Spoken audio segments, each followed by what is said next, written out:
everybody, I'm Joey Evans, and today I'm taking a look at a light card shedding game. One by the theme, I was like, I don't know, but this is Happy Mochi.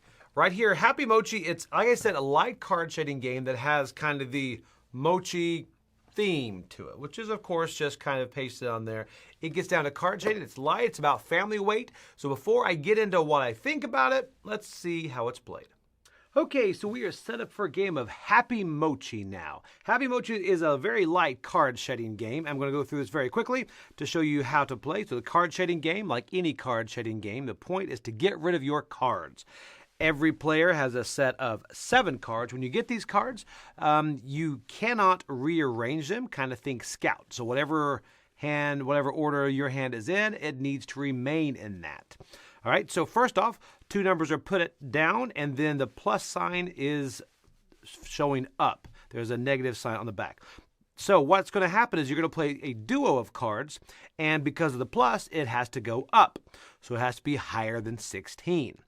And this could flip over, so you can go down. So your 2 options on your turn are either to draw a card from the top here, or one of these piles, or play a duo. Now, how do you play a duo? Well, first off, we've got a plus. So let's take a look at this guy, what he's going to do. All right, we're going to go ahead, take this, play this down, 41. 41 is higher, of course, than 16, so that is legitimate. Next person goes. Going to look at his hand. I've not actually seen this yet, so we're going to see how well. Ooh, look at this.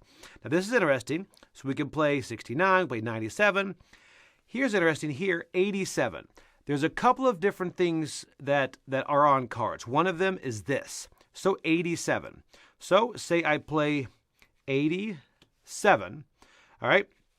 So right there, these right here mean that you can choose someone to draw a card.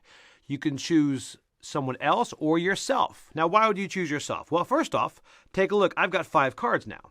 So there's no way I can get out by playing only duos. So I can choose myself to draw one.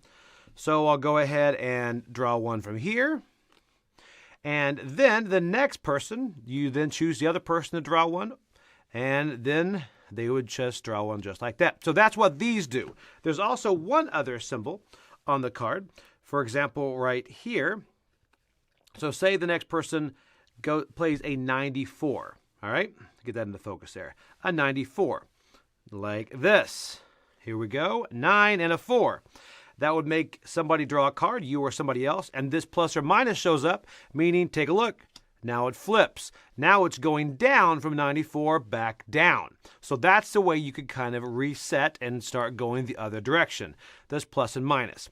A couple of other things when you play. One thing is, let me show you, if ever these 2 cards are the same color, the next person that plays a duo has to play 2 cards of the same color. Now, not the same color, like they don't have to both be red, but they both have to match each other's colors. So you can play a 6 and a 1 both in blue if you like. All right, so then, of course, you've got to go down, and you've got to match that color, which gets pretty difficult. Well, how does that get broken? Say the next person over here cannot choose a card or cannot play a duo. They're going to take one, put it into their hand, and now that's broken, and now you can play any colors you want to as long as they're going down. One other thing is the Happy Mochi. The Happy Mochi would be, for example, say that, let's see here, say your hand looks like this. 22. Say this is the setup right here. It's plus 74. Well, in your hand you look, and you have got a pair. 22, just like that. That's called a Happy Mochi. You can play that at any time. It does not have to go according to the rules here. So I can drop this down, 22, and you say Happy Mochi. And then you play these 2 because it is a pair, and it's still going up. You can play a Happy Mochi at any time. So what's going to happen is you're going to keep playing the round until someone is out of cards. And then everyone else is going to go ahead and add up their points, which would be 10, 20 right here. And you add those up by the values, 1 plus 9, 6 plus 4. And of course, points are bad. You want the lowest points. And as soon as someone gets 30 points, then you tally up all the points, and whoever has the lowest points wins. And in a nutshell, quickly, that is how you play Happy Mochi. Okay, so that's it. That's not all the rules for Happy Mochi, but that's most of them. I think that probably is all the rules. Anyway, so that's pretty much how you play Happy Mochi. Again, it's card shedding. You're gonna put the cards down. You're trying to get rid of your hand as soon as possible. So it does kind of, when you first start playing this, it feels like a lot of other card games that do a similar thing where the order that your cards come out in is the order they remain in. And like Scout is another more recent one. But this has a feeling similar, but I do like that feeling of looking at it and being like, whew, I hope that flips from plus to minus. I don't know what it can do.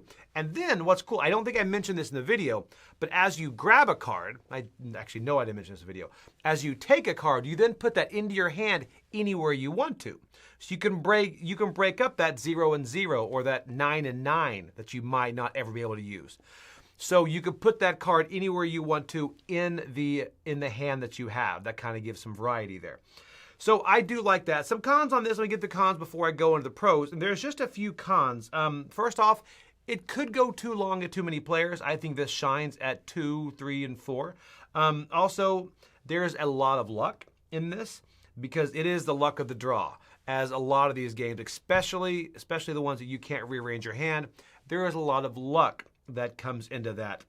And then sometimes it just ends after a round or two because if you have a really bad hand of cards, you could have a lot of high numbers and all of a sudden you'll hit that 30 pretty quick. But a lot of that is mitigated by how quick this game is. And that's where a lot of the pros I have come into this. This is very, very simple to teach, to the point to where I played it actually at Gen Con. I was at one of their booths and I played it, and I was taught it by the lady there, which was great. And then she had to go teach another table. Somebody else walked up, and I'm like, "Do we teach it?" And I just taught them, played another one. They left. Somebody else came up, and I was still standing there. I thought, "You mean to teach it?" So I ended up teaching this game several times. And I did it because I wanted to play it with several new people. And each person, at first, you're like, okay, this is very simple. But then later, you start to see more strategy on it. And that's one of those things, it does have to take that element, right? So if you see someone with 2 cards about to go out, you're gonna make them draw a card and get a third one, right? Or if they have 2 cards or 1 card, you don't wanna make them draw another one because you know on their next turn around, they're going to have to draw a card. So that's another round that you can get rid of and shed your cards. So it's surprising to me for such a simple game and a simple rule set, how much strategy there is in this. And it's not heavy strategy, of course, by any means. But for a family weight game, and I hate to say family weight because I haven't actually played this with my family. I play this with other games. I say family weight because I can play with my family. My 8-year-old daughter is probably going to like this game. But also a lot of the gamers I played with there at Gen Con ended up buying this game because it's something very light. It's a very, I don't want to use the word filler, but it is a filler game that I can see hitting the table after a game night if you just want to play something pretty quick. This is Happy Mochi. I'm coming in at a 7 on this. I do like this a lot, to the point to where it's one of those that's going to sit there in my game room, and if we have some time, we're waiting on somebody, this is a very quick one. And again, it's not like some of those more complicated ones. It takes a bit longer to explain. This one, it's very quick. You say, here's what you do. Let's just do it. And it goes. And also, it ends quick.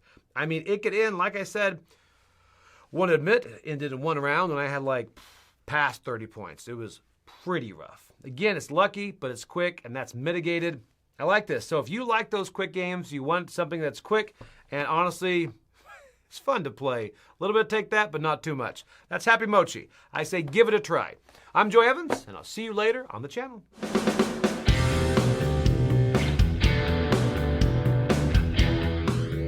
Hey folks, thanks for joining us for that video. If you haven't yet, like the video, subscribe to the channel, and hey, make sure you check out what's happening, where I'll cover an app on an iOS or a Switch device, and you can check it out along with me. Thanks very much. You've been watching The Dice Tower.